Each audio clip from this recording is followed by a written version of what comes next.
that was the start of me really learning how to be successful. Within 2 years, I had $23 million in sales. I became a sales trainer. I trained over 1,000 other people.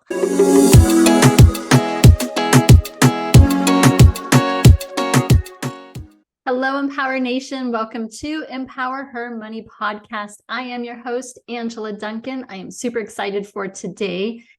Do you want to create more income, but not come off salesy? Well, then you're in treat for today. My guest, Cassie, is going to teach us some ninja skills so that you can implement it into your business and help create more income for you without coming across salesy. Welcome to the show. Thank you. Thanks, Angela. It's so cool to be here. Yeah. So why don't you start with your story, kind of like what your background is and how you got to where you are today? Oh, absolutely. So I actually started in pharmaceutical sales after getting a marketing degree from Virginia Tech.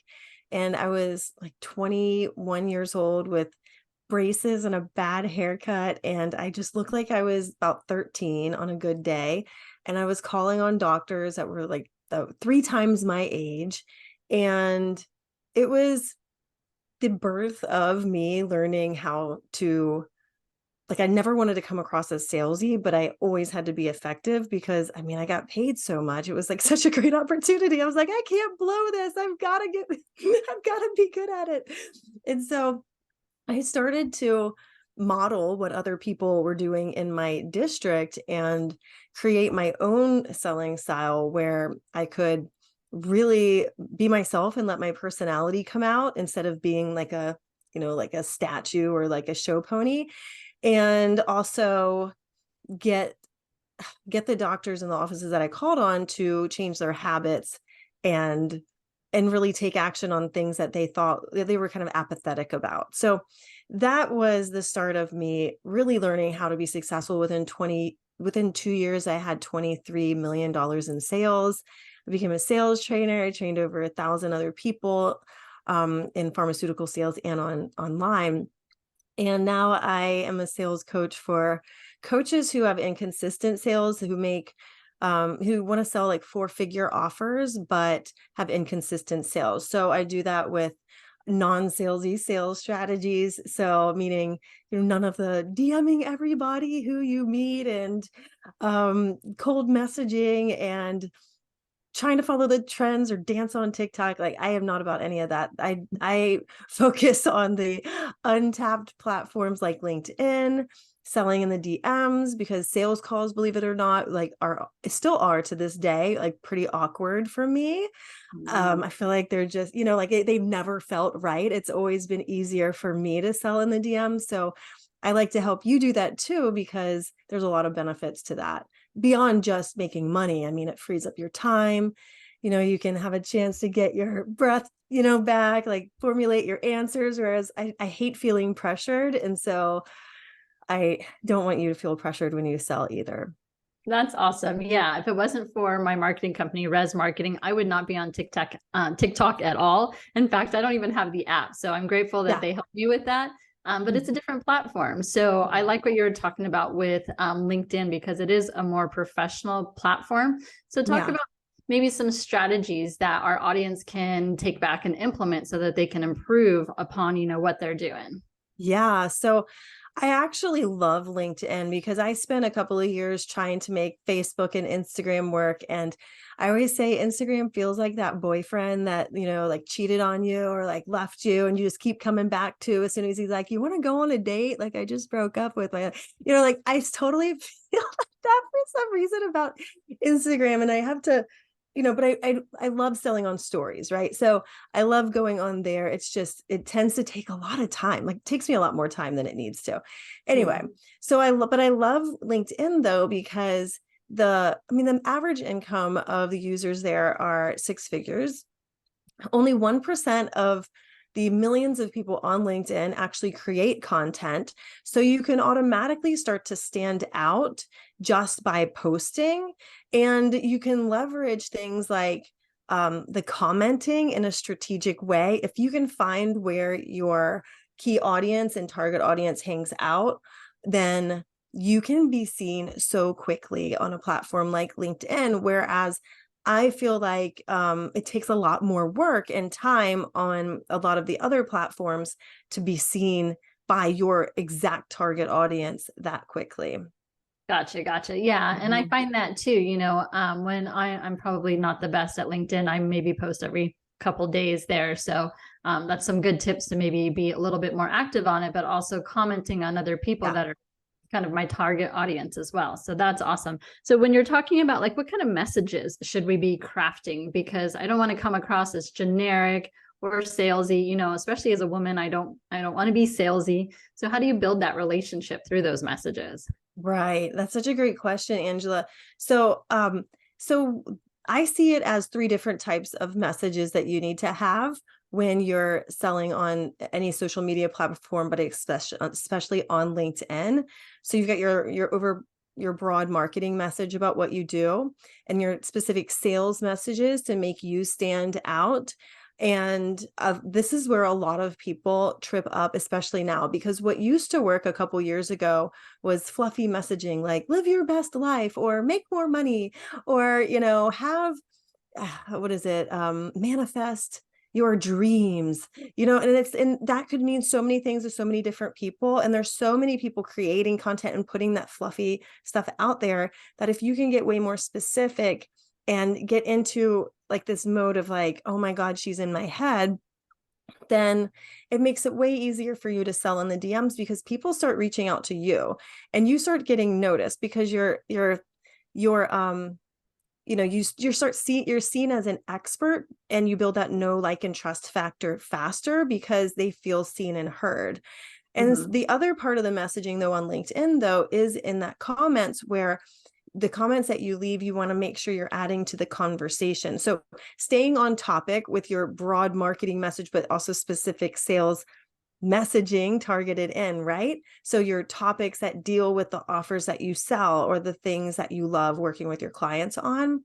And then, but formulating, somehow adding to the conversation that somebody else has already started while staying in those, buckets and adding to the conversation to get people to think like, oh my God, that's such a good thought. Or, oh, cool. Sometimes I'm like, oh, I had a client that did blah, blah, blah, blah, blah. And we did, XYZ. And people are like, whoa, I never thought of that before. Instead of being like, yay, great, I agree. Like nobody wants to see that. And nobody wants to see like the long-winded things that make it look like AI answered it for you either,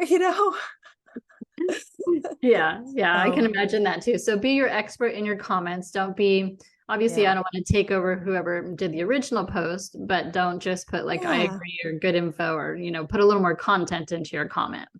Well, see, that's the thing though about LinkedIn. And I feel like, and I'm glad you brought that up too, Angela, because um the people on LinkedIn, even if you come with like a high bar answer in the comment section and you're adding to the conversation on something somebody already posted, they welcome that instead of getting threatened by it.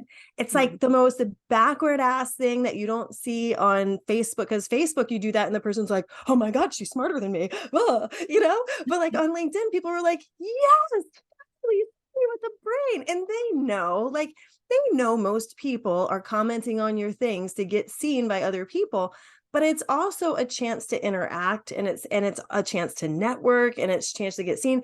Just doing that on this other guy's post had me invited into his mastermind a month Ah, later when I was uh-huh. brand new on LinkedIn. So don't worry about stealing anybody's thunder.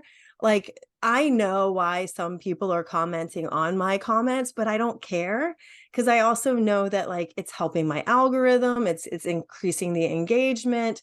It's actually starting a good conversation. Like I had a guy disagree with me about Mhm. something that I posted on like Saturday over the weekend, and I knew that he probably would. And it was like such a great back and forth conversation that he actually messaged me and he was like, thanks for being cool about a disagreeing point of view. Most people get triggered. And I was like, yeah, no, like this is so great to start this conversation. I'm glad you could do it too, because it was a Yeah. controversial opinion.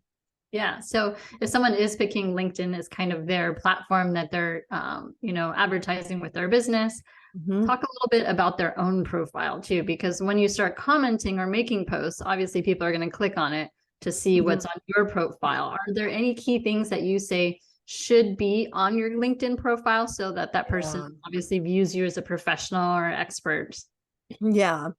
So the profile is so important that in my LinkedIn, I have a program called LinkedIn Lunch Break, and it's about creating like a standout brand on LinkedIn in under 30 days for your coaching business, like getting seen and getting paid, starting to get a clients attracted into your DMs in under 30 days, while only doing it an hour a day, right? The lunch break portion, like if you don't have all day to go learn a whole new platform, here's how you can do it in under an hour a day for the next month and start getting invited. It's like exactly what I did to start getting seen and paid and heard like fast.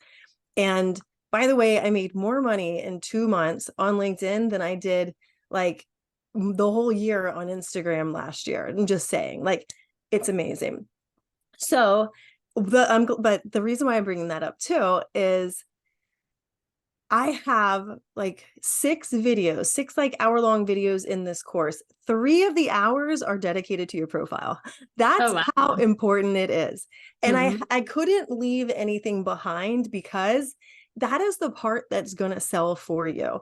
And there's a handful of areas where people completely miss out and they don't phrase things the right way. One of them is your about section. The biggest mistake I see people make is creating that, your about section is where people can literally click and learn more about you.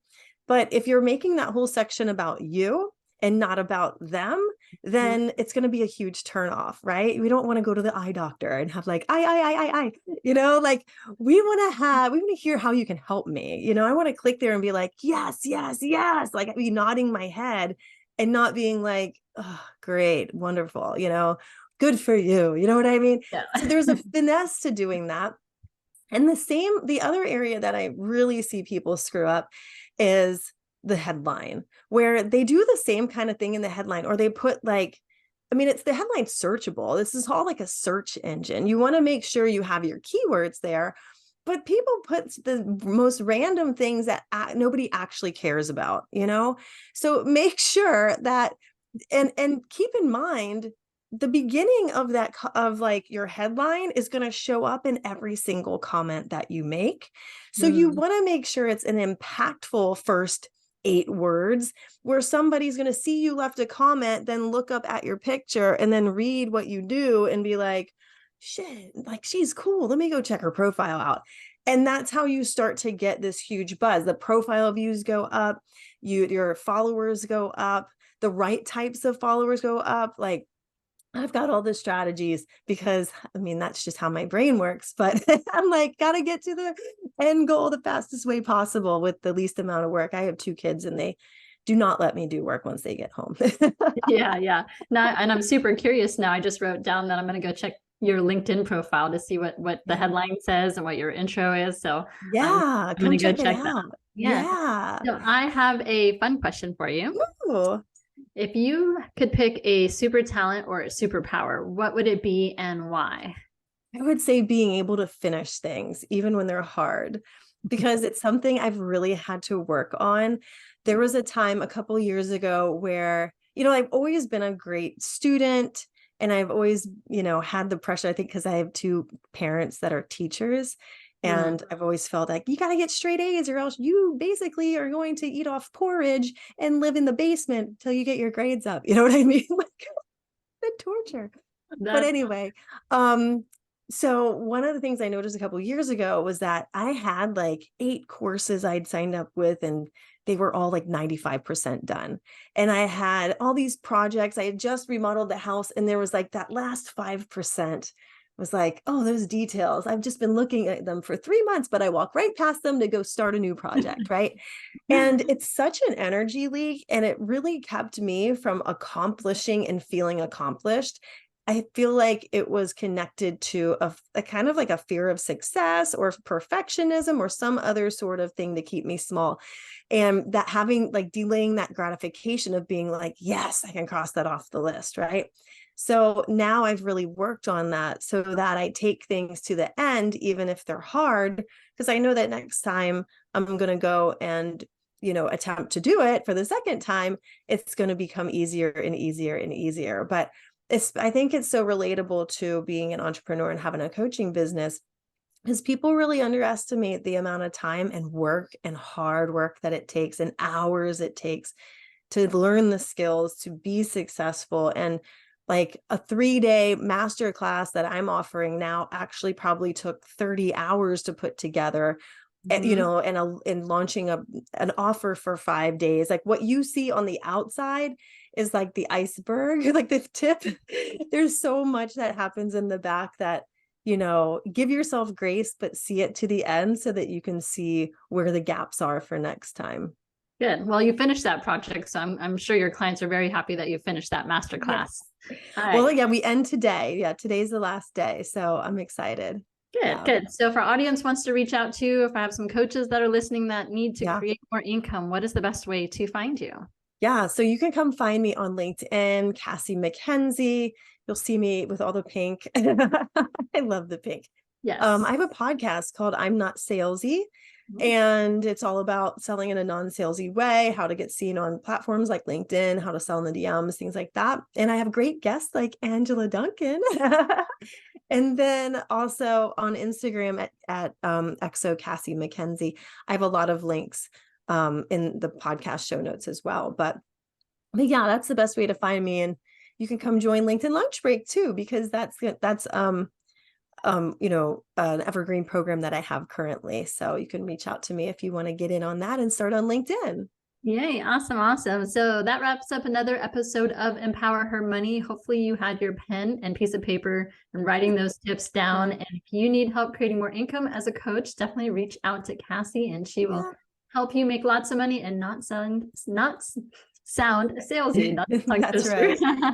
All right, Cassie, thank you so much for being on the show today. Thank you, Angela. I love it. Thank you.